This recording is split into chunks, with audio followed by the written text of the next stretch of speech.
자, 여러분 오늘 말씀 제목은 이제 우리 하나님은 소멸하는 불이란 제목으로 함께 은혜를 나누겠습니다. 자, 이제 우리는 지난주에 히브리서 12장 전반부를 살피면서 이제 우리 신앙과 삶은 마치 운동 경기와 같아서, 그죠? 제가 그래서 UFC 관련된 예화도 들어드렸고, 또 손흥민과 또한 손흥민 아버지인 손흥정홍 예화도 제가 거론했던 걸로 알고 있는데, 이제 그러한 운동 경기와 같아서 이제 아버지께서 내리시는 훈련, 이제 성경에서는 징계라고 표현하고 있지만 이 디서플린이죠. 이 징계, 즉 훈련으로서의 이러한 징계가 반드시 필요하다라는 결론으로 이제 말씀을 나누었습니다. 오늘 본문은 이제 운동 경기의 비유를 떠나 이제 우리 신앙과 삶의 윤리적인 내용과 더불어서 어떠한 강력한 경고를 수반하는 말씀을 오늘 우리가 볼 수 있는데요. 그 경고는 바로 배교에 관한 것입니다. 여러분, 배교는 쉽게 말하면 신앙을 버리는 일이죠. 그렇죠? 원래 내가 믿고 있던 신앙을 내가 고의적으로 그리고 내가 결단하여 그 신앙을 버리는 것입니다. 그래서 이 배교와 관련해서는 이제 히브리서가 앞선 본문들에서도 계속 언급하고 있었던 어떤 이슈 중에 하나인 만큼 사실 그리 놀라울 건 없죠. 그렇죠? 그만큼 이 히브리서가 쓰여졌던 초대교회 당시에 실제로 배교가 일어나고 있었음을 이제 방증하는 말씀드린 것입니다. 이제 오늘 본문 14절부터 보면 이러한 경고의 말씀을 전하고 있어요. 히브리서 12장 14절 함께 읽어볼까요? 시작. 모든 사람과 더불어 화평함과 거룩함을 따르라. 이것이 없이는 아무도 주를 보지 못하리라. 자, 여러분, 여기서 아무도 주를 보지 못한다고 하잖아요. 이게 무슨 말일까요? 이것은 구원으로부터의 멀어짐을 의미하는 것입니다. 그러니까 우리는 비록 하나님의 주권적 은혜로 값없는 구원을 얻었지만, 여러분, 그 구원 얻은 사람들의 삶에는 반드시 드러나는 삶의 표징들이 있게 됩니다. 그것이 바로 14절에서 말하는 모든 사람과 더불어 화평함, 첫 번째 화평함과 두 번째는 거룩함을 따르는 것입니다. 샬롬과 거룩함을 따르는 것, 이것이 없이는 뭐가 없다는 겁니까? 사실상은 구원이 없다는 것까지 말하고 있는 거예요. 그렇죠? 그러니까 이 말은 우리 삶과 신앙의 방향성을 의미하는 것입니다. 이건 방향성을 말하는 거예요. 그러니까 어떤 대단한 수준의 신앙의 단계를 말하는 것이 아니라 정말 말 그대로 구원 얻은 자들에게는 그러한 삶의 방향성이 나타날 수밖에 없다라는 것을 선언하고 있는 것입니다. 자, 이것을 다시 말하면 우리 삶 가운데에 화평함과 상관없는 분쟁과 미움과 다툼과 시기, 질투, 이런 것들만 가득한 삶의 태도, 그리고 또 한 가지는 거룩함과 관련 없는 그냥 세상의 즐거움만을 추구하며 혹은 자기 사랑이 지극하고 복음을 멀리하는 그러한 삶의 태도를 견지하는 자들은 결코 하나님을 볼 수 없다라고 말하고 있는 것입니다. 여러분, 주님을 뵙지 못한다라는 것은 믿는 자들에게는 매우 충격적이고 비극적인 일입니다. 그죠? 우리 구원의 궁극적인 목적이 뭡니까? 여러분, 천국 가는 거라고 흔히들 우리가 얘기하지만 우리 구원의 궁극적인 목적은 주님과 얼굴을 마주하고 영원을 살아가는 것이거든요. 그런데 사람이 주의 얼굴을 뵙지 못한다라는 것은 이것은 곧 지옥의 고통이 기다리고 있다라는 말과 동일한 말이기 때문입니다. 자, 이제 이어지는 본문 15절, 16절도 마찬가지예요. 이것도 모두 주의 얼굴을 뵙지 못하는 그러한 상황을 초래하는 일들이거든요. 히브리서 12장 15절, 16절 한번 볼게요. 제가 읽을게요. 너희는 하나님의 은혜에 이르지 못하는 자가 없도록 하고 또 쓴 뿌리가 나서 괴롭게 하여 많은 사람이 이로 말미암아 더럽게 되지 않게 하며 음행하는 자와 혹 한 그릇 음식을 위하여 장자의 명분을 판 에서와 같이 망령된 자가 없도록 살피라. 자, 여기서 먼저 이제 15절을 보니까 은혜에 이르지 못하는 자들을 말하고 있죠. 그러면서 쓴 뿌리라는 말을 언급하고 있습니다. 여러분, 우리가 교회에서 흔히 쓴 뿌리가 올라온다 뭐 이런 얘기들 많이 하잖아요. 그죠? 근데 이 쓴 뿌리라는 말이 어디서 나오냐면 신명기에 나온 내용을 배경으로 하는 이 언어입니다. 어떤 내용인지 제가 한번 찾아볼게요. 신명기 29장 18절에서 19절입니다. 이렇게 되어 있습니다. 신명기 29장 18절에서 19절. 너희 중에 남자나 여자나 가족이나 집하나 오늘 그 마음이 우리 하나님 여호와를 떠나서 그 모든 민족의 신들에게 가서 섬길까 염려하며 독초와 쑥의 뿌리가 너희 중에 생겨서 이 저주의 말을 듣고도 심중에 스스로 복을 빌어 이르기를 내가 내 마음이 완악하여 젖은 것과 마른 것이 멸망할지라도 내게는 평안이 있으리라 할까 함이라. 여러분, 이 본문에서 말하는 이 독초와 쑥의 뿌리가 바로 오늘 본문에서의 이 쓴 뿌리인 것이에요. 그리고 이 쓴 뿌리는 구체적으로 이 신명기를 보니까 어떤 특정한 마음을 품은 사람들을 말하는 것이었죠. 그리고 그 마음을 말하는 겁니다. 그 쓴 뿌리라는 것은 그게 무엇이었습니까? 여호와 하나님을 떠나 완악하고 강팍한 마음으로 19절을 보면 하나님과 상관없이 평안을 꿈꾸는 자들, 그러니까 우상을 숭배하면서 하나님 없이 평안하다, 나는 잘 될 거야, 나는 평안해 라고 말하는 자들의 그 마음을 바로 쓴 뿌리라고 하는 것이죠. 이들이 바로 어떤 자들이라는 겁니까? 배교자들이라는 겁니다. 그러니까 배교자들이 우리는 엄청난 건 줄 알았는데 그런 게 아니었던 거예요. 하나님을 떠나서 이방신, 오늘날로 말하면 이 세상으로 말미암아 내 마음의 평안함을 얻으려고 하는 그런 마음을 신명기는 무슨 뿌리? 쓴 뿌리라고 표현하고 있고, 그것이 바로 배교자들이며 완악한 자들이고 또 어떤 자들입니까? 은혜에 이르지 못하는 자라고 히브리서는 표현하고 있는 것입니다. 자, 그리고 이제 16절로 보면 16절은 한 그릇 음식을 위하여 장자의 명분을 판 에서, 이 에서의 사건 우리가 너무나 잘 알고 있죠. 팥죽을 이제 야곱이 에서에게 끓여준 그 사건. 자, 그렇게 팥죽을 끓여주면서 야곱이 얻었던 것이 뭡니까? 에서로부터 장자의 명분이죠. 그런데 여러분, 그때 이제 에서는 야곱이 내가 팥죽을, 그럼 형이 지금 배고프니 내가 팥죽을 끓여줄 테니 장자의 명분을 내게 달라. 그죠? 근데 사실 이런 것들은 그냥 형제간에 충분히 있을 수 있는, 현대에도 뭐 그런 일처럼 우리가 받아들여지게 되죠. 그죠? 이게 뭐가 그렇게 큰 잘못인가 하겠지만, 여러분, 이 장자의 명분을 이 동생에게 팔았다라고 하는 것은 그 시대와 성경적 맥락 속에서 매우 심각한 문제입니다. 이게 무슨 얘기냐면, 여러분, 에서가 가지고 있었던 장자의 명분이란 것은 어디에서부터 흘러내려오는 겁니까? 한번 생각해 보세요. 아브라함부터 시작된 하나님의 언약을 말하는 것입니다. 그죠? 그리고 이것은 자기가 무슨 노력을 하거나 아니면 에서가 획득하거나 얻어낸 게 아니죠. 그죠? 자기가 얻어내고 획득된 권리가 아니었는데, 이건 하나님께서 주권적으로 또한 은혜로 첫째들에게 주신 권리인데, 이것을 자기 마음대로, 특히 육신의 욕구였던 그 배고픔 해소와 장자의 명분을 같은 값을 매겨서 팥죽 한 그릇에 팔아 넘긴 것입니다. 더 쉽게 말하면 하나님의 약속을 팥죽과 바꿔 먹었다는 얘기입니다. 이건 매우 심각한 얘기죠. 그만큼 뭘 가볍게 생각했다는 거예요? 하나님의 언약을 가볍게 생각했다는 겁니다. 그렇죠? 이것은 매우 심각한 상황이죠. 이 또한 배교와 다름없는, 즉 망령된 행위라고 지금 히브리서는 말하고 있는 것입니다. 그래서 이제 장자권이 넘어간 이후에는 울면서 후회해도 그때는 이미 늦은 것이죠. 이것이 뭐와 같습니까? 예수 그리스도의 복음을 선포하고 전도하고 복음을 제시할 때에는 귓등으로도 듣지 않다가 나중에 그리스도의 심판대 앞에 섰을 때에는 울고 불고 애원하며 지금 믿을게요, 지금 믿을게요 한다고 해도 이미 때는 늦은 것이란 말입니다.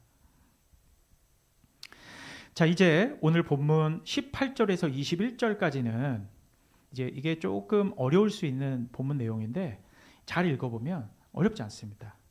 이건 지금 출애굽 이스라엘 백성과 모세가 시내산에서 하나님 율법을 받을 때 그때 그 분위기를 이제 언급하고 있는 본문이에요. 제가 다시 한번 볼게요. 히브리서 12장 18절 21절 이렇게 말하고 있거든요. 너희는 만질 수 있고 불이 붙는 산과 침침한 흑암과 폭풍과, 이게 지금 시내산에서 하나님이 임재하실 때 이스라엘은 산 밑에 있었고 딱 그때를 말하는 겁니다. 19절 나팔 소리와 말하는 소리가 있는 곳에 이른 것이 아니라 그 소리를 듣는 자들은 더 말씀하지 아니하시기를 구하였으니, 이건 이제 이스라엘 백성이 더 말하지 말게 하십시오 모세한테, 무섭습니다 우리가, 그걸 말하는 거거든요. 이는 짐승이라도 그 산에 들어가면 돌로 침을 당하리라 하신 명령을 그들이 견디지 못함이라. 그러니까 그 거룩함과 어미함 때문에 하나님의 임재 때에는 짐승이 그 산에 접근해도 짐승도 죽어나가는 그런 어미한 산이었다는 걸 말하는 거죠. 21절에 그 보이는 바가 이렇듯 무섭기로 모세도 이르되 내가 심히 두렵고 떨린다 하였느니라. 이 상황은 이제 이스라엘 백성들이 시내 광야에 당도했을 때 두려워서 시내 산에 올라가지도 못하고 모세만 올라갔을 때 이 상황이죠. 여러분, 시내 산은 무엇을 대표합니까? 율법을 대표하는 거거든요. 율법을 대표하는 것이고, 여러분 그리고 율법에 반대되는, 특별히 바울 서신에서 율법과 반대되는 게 뭐죠? 복음이죠. 복음이죠. 그러면 이 율법으로 대표되는 무섭고 떨리고 엄위한 산입니다. 왜냐하면 율법을 통하여서는 우리가 도저히 하나님의 거룩함에 다다를 수 없기 때문이에요. 행위를 통해서는, 그죠? 그리고 또한 이 신의 산은 땅에 있는 것입니다. 그러면 이 땅은 장차 변하고 없어질 것들이죠. 그것은 행위로 말미암는 의도 마찬가지라는 것입니다. 이것이 바로 신의 산의 특징이에요. 그죠? 무섭고 어미한 산이고 이 땅의 산이며 이제 장차 없어질 산을 의미하는 것이죠. 그래서 이스라엘 백성들뿐만 아니라 모세조차 두렵고 떨리는 산, 결코 행위를 통하여 넘을 수 없는 산, 하지만 곧 없어질 산, 이 산이 바로 신의 산입니다. 그죠? 여러분, 출애굽 당시에 정말로 그러했는지 출애굽기 본문을 한번 빠르게 찾아볼게요. 출애굽기 19장 16절입니다. 출애굽기 19장 16절 이렇게 돼 있죠. 셋째 날 아침에 우레와 번개와 빽빽한 구름이 산 위에 있고 나팔 소리가 매우 크게 들리니 진죽에 있는 모든 백성이 다 떨더라. 그러니까 모든 백성이 다 두려워 떨었던 신의 산 앞에서, 이 율법의 산, 우리가 행위로는 도저히 넘을 수 없는 그 산, 그렇죠? 이렇게 이스라엘 백성들은 이 산을 두려워했습니다. 지금 그걸 설명하는 게 이 히브리서 21절까지의 본문이에요. 자, 이에 반해서 이제 22절로 넘어가면 히브리서 12장 22절에서 24절까지는 이렇게 모세의 신의 산과는 대비되는 하늘의 산 시온, 그리고 하나님의 도성, 그리고 새 예루살렘을 언급하고 있습니다.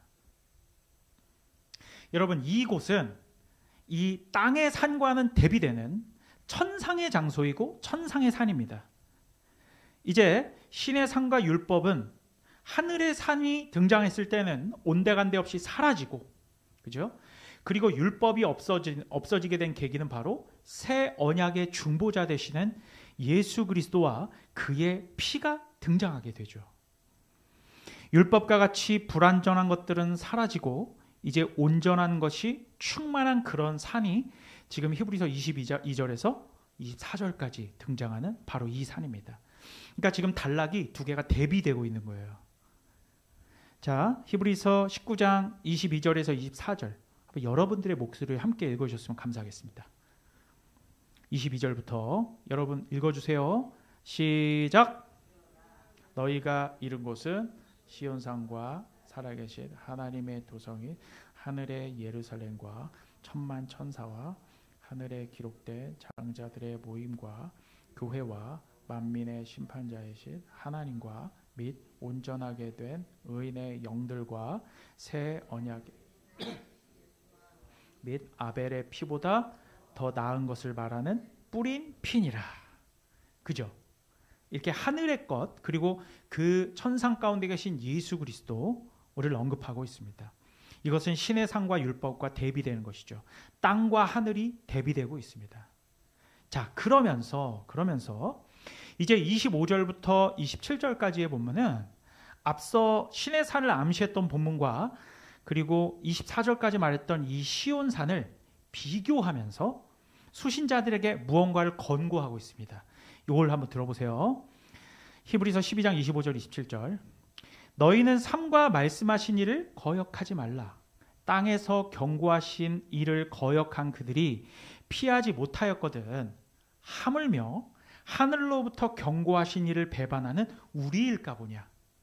그때는 그 소리가 땅을 진동하였거니와 이제는 약속하여 이르시되 내가 또 한 번 땅만 아니라 하늘도 진동하리라 하셨느니라. 이 또 한 번이라 하심은 진동하지 아니하는 것을 영존하게 하기 위하여 진동할 것들 곧 만드신 것들이 변동될 것을 나타내심이라. 좀 어렵죠, 말씀이.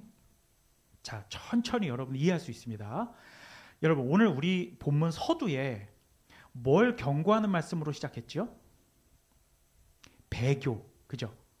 배교할 것을 경고하는 말씀으로 시작했던 것을 우리는 기억하고 있습니다. 그죠? 그리고 출애굽 당시 이스라엘 백성들이 무서워서 올라가지도 못했던 신의 산을 언급하고, 그리고 나서 그리스도를 믿음으로 넉넉하게 오르게 되는 하늘의 시온산, 하늘의 도성 예루살렘을 비교 언급하였죠. 맞죠? 그리고 이제 방금 읽은 말씀으로 이어지는 거예요. 그러니까 이 말씀을 간단히 말하면 땅의 경고, 그러니까 신의 산에서 율법을 주셨던 하나님께서 이 율법의 경고를 지금 이스라엘 백성들이, 출애굽 이스라엘 백성들이 그 경고를 다 지켰어요? 못 지켰어요? 못 지켰죠. 못 지켰으니까 어디에 못 들어갔어요? 가나안 땅에 못 들어갔지 않습니까? 불순종하고 하나님의 말씀을 어기고, 그래서 모두 어디에서 죽었어요? 40년 동안 방황하다가 광야에서 죽었단 말입니다. 그죠? 그러니까 이 이스라엘 백성들이 심지어 모세까지 그 땅에 못 들어가게 하셨는데, 하물며 이건 땅의 경고잖아요. 신의 산에서 그 무섭고 어미한 그 하나님의 임재 가운데 이스라엘 백성들은 두려워서 올라가지도 못했던 그런 상황 속에서 주어졌던 그 경고, 그렇게 무서운 가운데에서 주었는데도 그걸 봤으면 우리는 이렇게 하나님께서 거룩하고 두려운 분이구나 하고 그 말씀에 순종했어야죠. 그런데 이스라엘 백성들은 순종하지 않고 하나님을 무시하고 신앙을 버렸단 말입니다. 그죠? 그렇게 땅의 경고를 받고도 그것을 불순종하여서 가나안 땅에 들어가지 못한 이들이 있는데, 하물며 이제는 하늘의 경고가 울려 퍼졌습니다. 하늘의 경고라고 하지만 사실은 뭐죠? 하늘의 경고, 하늘의 복된 소식이에요. 뭡니까? 복음이 선포되었죠. 예수 그리스도의 복음이 이 땅 가운데, 그러니까 율법의 선포 이후에 온전한 하나님의 언약과 하나님의 기쁜 소식 복음이기도 하지만 누군가에게 경고니까요. 하늘의 경고가 울려 퍼졌는데 이 진리를 등지고 배도했을 때에는 과연 어떻게 되겠느냐라고 반문하는 것이죠. 이해되십니까? 더 쉽게 말하면 이 말이 뭐냐면, 너희가 율법의 말씀을 듣고도 불순종해서 그들이 모두 광야에서 다 죽었는데 이제는 예수 그리스도로 말미암는 하늘의 언약이 선포되고 복음이 선포되었어. 자, 그런데 이 하늘의 경고까지 무시한 너희가 과연 어떻게 될까? 라고 경고하시는 말씀이란 말입니다. 이해하기 쉽죠? 어렵지 않죠? 그러니까 얼마나 너희가 공포에 떨겠느냐라고 반문하는 것입니다. 그러면서 원래 하늘은 진동하는 것이에요? 진동하지 않는 것이에요? 그러니까 진동이라는 것은 움직이고 변하고 충격으로 무너지고 그렇게 하느냔 말이에요. 하늘은 그렇지 않죠. 그런데 땅에 있는 것은 진동하죠. 무너지고 누군가에 의해서 파괴되기도 하고 옮겨지기도 하죠. 이렇게 가변성이 있는 겁니다. 그런데 하늘에 있는 것은 원래 진동하는 것이 아닌데 지금 하늘의 것이 진동한다라고 표현하는 것은 이게 무슨 말이냐면 이 영원한 하늘이 드러나게 되기 위해 땅에 있는 하늘을 그 모형했던 그 모든 것들이 변할 것이다 라는 것을 말하는 거예요. 이걸 더 쉽게 말한 다른 성경을 한번 찾아볼게요. 베드로의 말을 한번 들어봅시다. 베드로 후서 3장 10절에서 13절입니다. 자, 이게 무슨 말이냐? 이해하기 쉽습니다. 베드로서 3장 10절에서 13절 우리 함께 읽어봤으면 좋겠어요.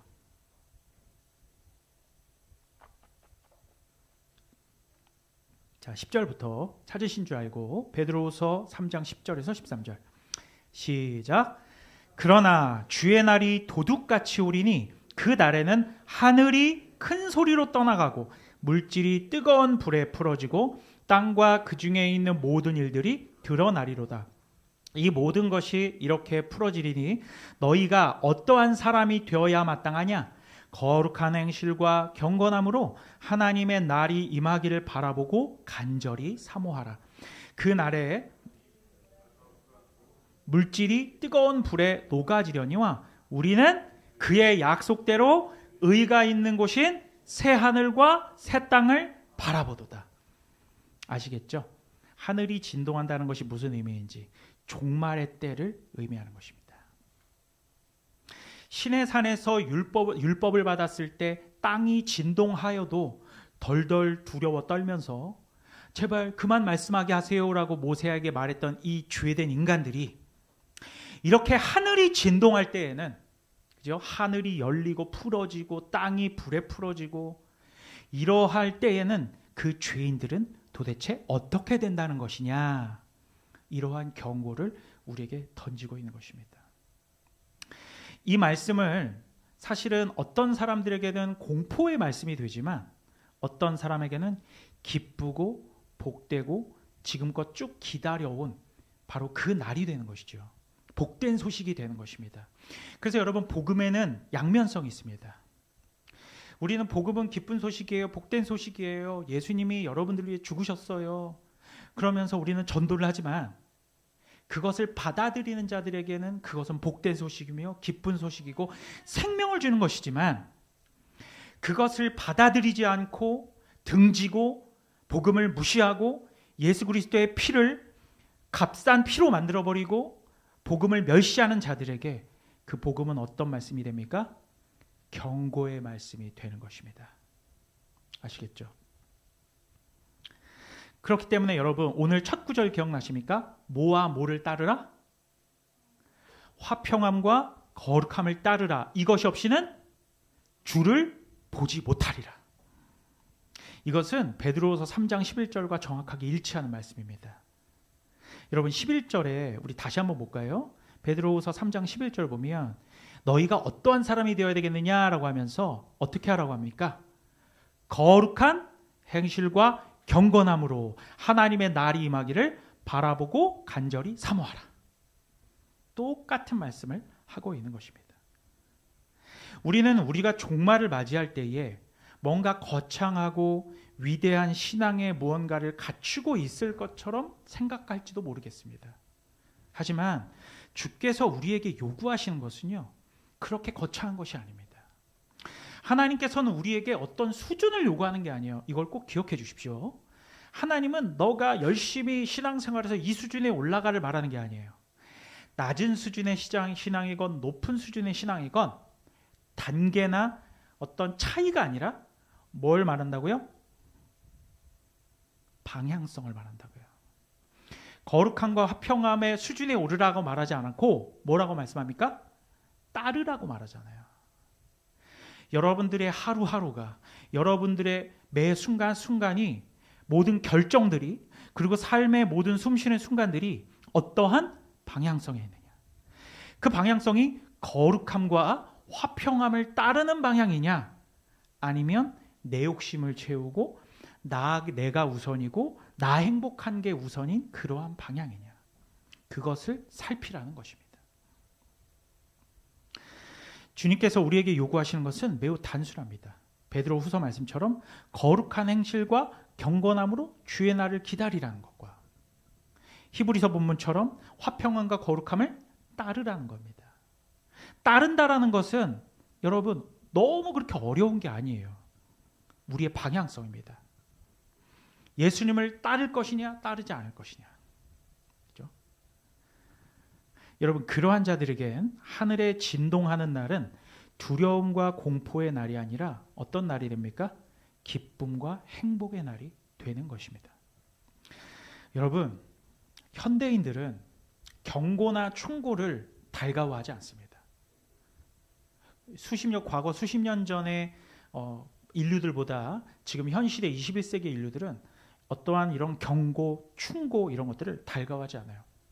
왜 좋은 말을 해도 되는데 알아듣는데 왜 부정적인 말을 하느냐라고 하는 것이죠. 일견 맞는 말 같습니다.